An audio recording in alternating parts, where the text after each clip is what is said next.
All right guys, so excuse the lighting, I got the dome light on. We're actually starting today's video at like 7:30 p.m. It's kind of dark out, there's snow on the ground, it's miserable, it's like 22 degrees, but we're on our way to Walmart real quick. I gotta pick up some kind of light, probably gonna get like them spotlights, the ones that sit on the ground. We're gonna be finishing up some spot welding and also removing seam sealer, so kind of that's just all together. And then later tonight, Zach is supposedly picking me up and we're going to pick up some new drift spares. So it'll be a pretty basic video, guys. Just want to take you along because I think it's been like 4 days since we made a video and I really don't like to do that. So let's get going.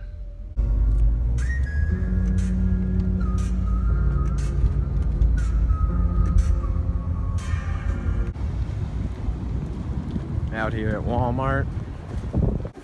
Gonna pick up this light right here. It's only 11 bucks. Also gonna pick up some primer while I'm here just in case I want to paint any of the bare metal tonight.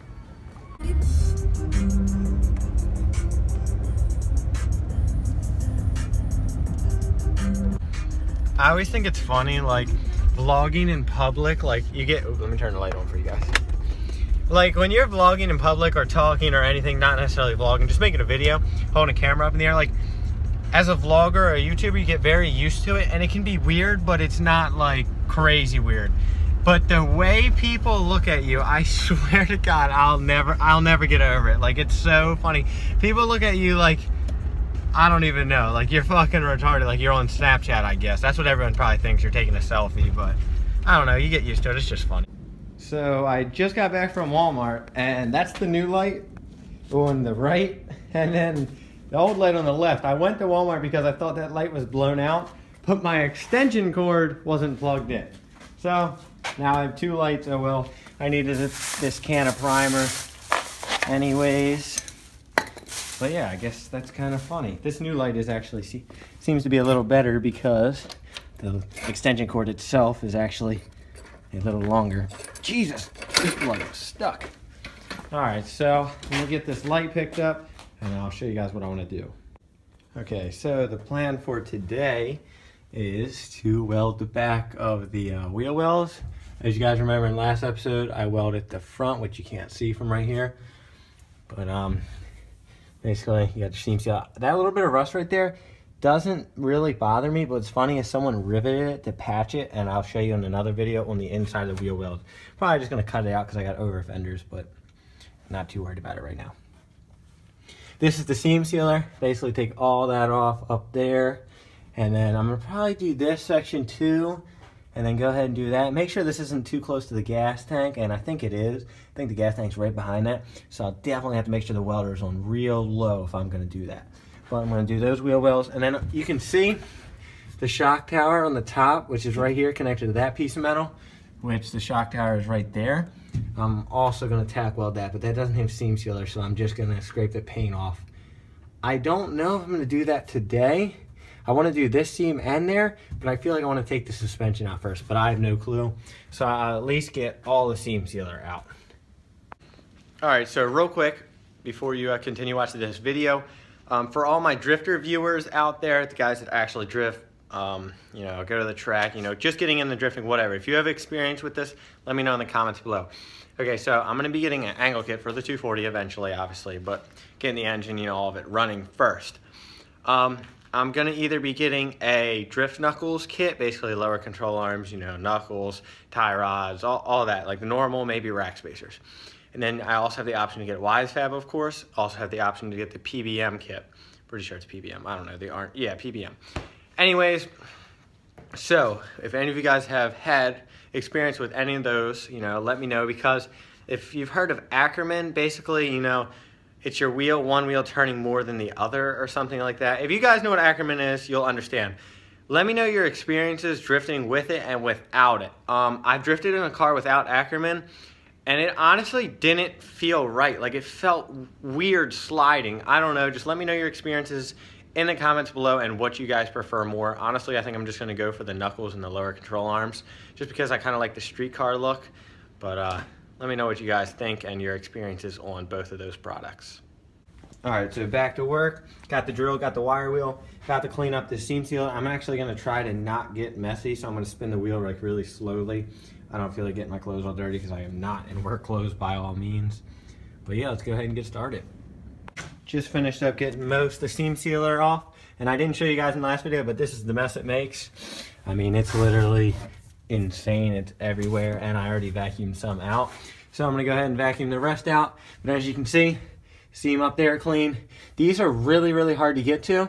So I'm gonna have to go back with the screwdriver and clean those out before I weld them. And then this all down here is done. This all up here is done. I'm gonna have to do that from the inside of the car. And then there, and then up there. So I'm gonna go ahead and vacuum all this up and then clean the final touches up with a screwdriver and start to mark my marks and then start stitch welding. All right, guys, so got the, oh, you can't even see the welder. So got the welder pretty much ready to go. As you can see, there's still a little bit in there. I'm gonna clean all that up. Also, I'm welding right now is the shock towers. I'm gonna do the top, which is this seam, and then I'm also gonna do the spot weld. I think I'm gonna actually fully weld this top, like non-spot weld seam, like all the way around to here, and then this will be the 1-inch tack welds.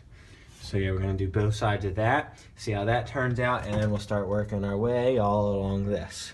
And I'm also gonna take the wire wheel and like clean up all this rust right here, like surface rust. There's no actual rust. I'm gonna clean all that up. I might take the seam sealer off the back and stuff just to make it cleaner, but I'm not actually gonna stitch weld this because I feel like within a year, this is all gonna get smashed in, so it's gonna get cut out and a tube back. So we'll see. But let me hook up the welder, get it grounded, and let's start doing this. Let me squeeze my way in the trunk real quick. Got this big ass mask on, so it's kind of hard, and I got a spotlight burning me. But yeah, let's get started in the top piece. I think I'm gonna start on this side right here. Might actually start right here in the middle.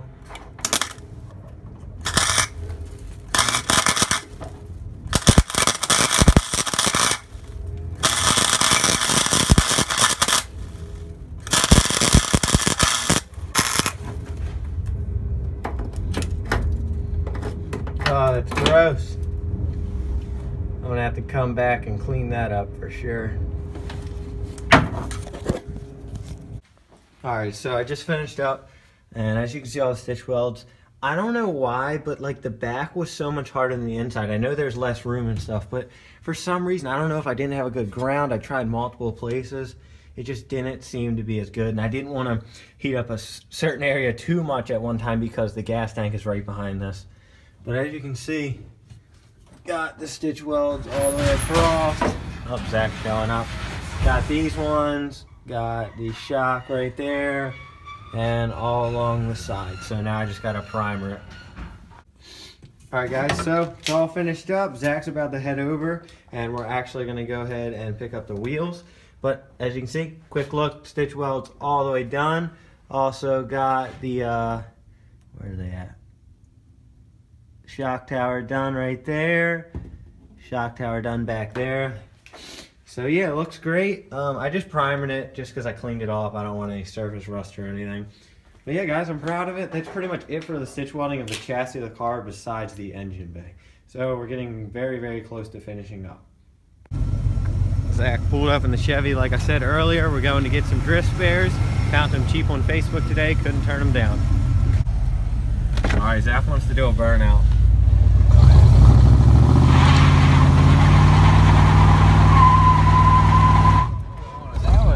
Gear. That was Let's gross. put her in drive and see what happens. Hey, it stinks. Can't carry him there. Pick them up. The road is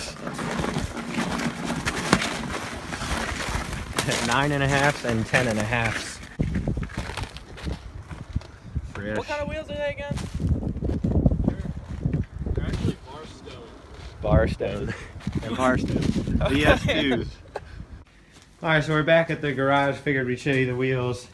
These ones, 22 offset, and those ones were 35. I think it was one or the other. But we got 10.5s, 9.5s, they're 18s.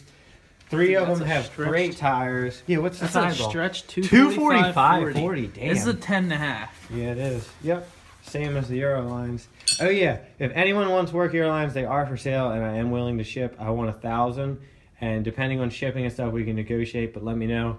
Fronts are 19x9s, backs are 19x10.5s, with 4-inch slips and 2.5-inch slips. So yeah, just let me know.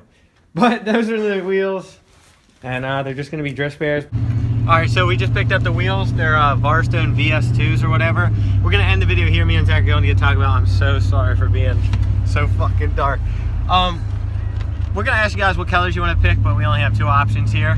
So we'll get 3 options because you said the green. Right, okay. So we got, well, it'll technically be 6 options because we'll do with or without sparkles.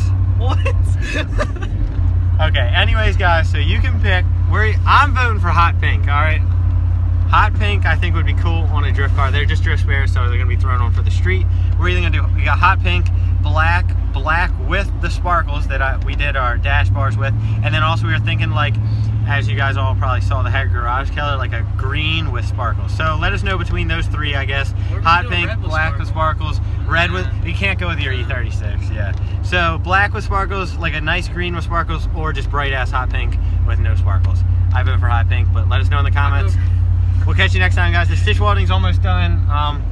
Yeah, I guess next video we'll be pulling, actually next video we're gonna be pulling Zach's engine because we're deleting the ABS in the E36, and I gotta finish up stitch welding the engine bay, and we're just getting closer and closer to finishing up these cars.